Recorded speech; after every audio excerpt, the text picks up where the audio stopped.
Каракол шаарында 1-июлдан баштап боз үй көргөзмөсү болуп, Кыргызстандын бардыгы чогулуп, мына 2-июль күнү жыйынтыкталып аткан учуру, биз жыйынтыктоочу бөлүгүнө дагы туш келип турган учурубуз. Анан айта кетчү нерсе, мына ушул жерде 7 бөлмөлүү боз үй, 7 дубан элим бар, кереметтүү гүлүм бар, ала тоодой төрүм бар. Анча мынчабызда көрө албастык гана болбосо көз тийбесин туугандар деп, мына кыргыздын кылым кечип келген турагы болгон боз үйгө бисмиллахиррахманиррахим деп оң бут менен аттап кирейин. Мына кандай гана керемет туугандар, мына кандай гана керемет. Бул боз үйдүн жасалганына 2 жыл убакыт кеткен экен дагы.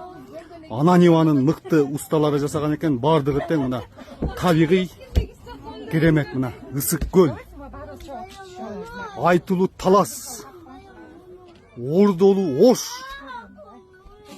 байырлап келген баткен, кереметтүү жаштардын шаары аталган далайлардан баталган Жалал-Абад. Мына чүйүм менин үйүм, чүйүм менин сүйүм деп чүй. Жана тааныш түгүтсөң нарындан куйрук май кетпейт карындан деп нарын. Мына 7 дубан элибиз бир түндүккө биригип, ынтымагыбыз биригип, сыйырматыбыз тереңдей берсин деген жакшы бир ниет менен ушул видеону баштайын деп турам туугандар. Мына өзүңүздөр көргөндөй кандай гана керемет.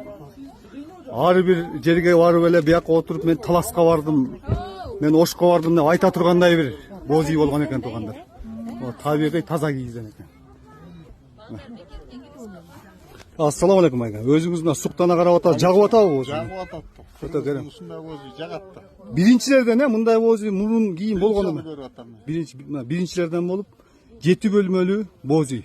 Бул боз үйдө эми негизи мындай резиденцияга кое тургандай эле бир, конокторду тосо тургандай эле бир боз үй болгон экен да. Бардыгы тең, айтымдарынан бардыгы тең, мына табигый кийиздеринин бардыгы тең, мына туугандар. Кыргыз ата бабаларыбыз кылым кечип ушундай боз үйдө жашап келген элбиз.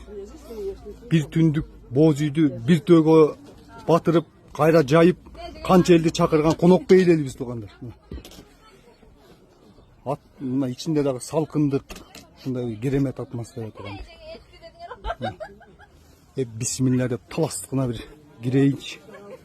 Мына ушундай кыргыз эли кымыздан ичип, кыйла жолду басып келген, коногу келсе шашып келген, касташып келсе кылычы даяр, мейманга келсе кымызы даяр. Баягы кыргыз болуп калганыма кубанам деп турган учурубуз. Бул ар бир комнатадагы идиштер комплект. 7 идиш, 7 чыныдан эт тапканга. Ар бирөө 7ден, Ар бир комнатада 7ден комплект.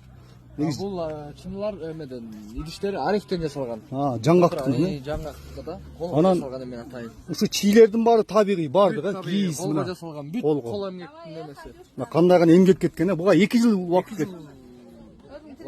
Анан Ананиванын мыкты усталары да керемет, мына боз үйдү кандай сонун жасалган.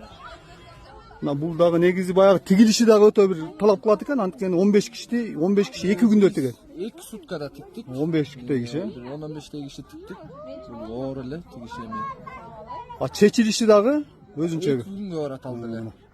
Туугандар, мындай боз үй негизгиси өтө бир чоң эмгекти талап кылат экен. Ар бир комнатада комплект. Ар бир бөлмөдө мына 7ден бул дагы ар бир нерсесине дагы маани берилген туугандар. Жалпыңыздарга ийгилик болсун. Кыргыз элинде ынтымак, ырашкерлик жана өнүгүү болсун дейлик туугандар.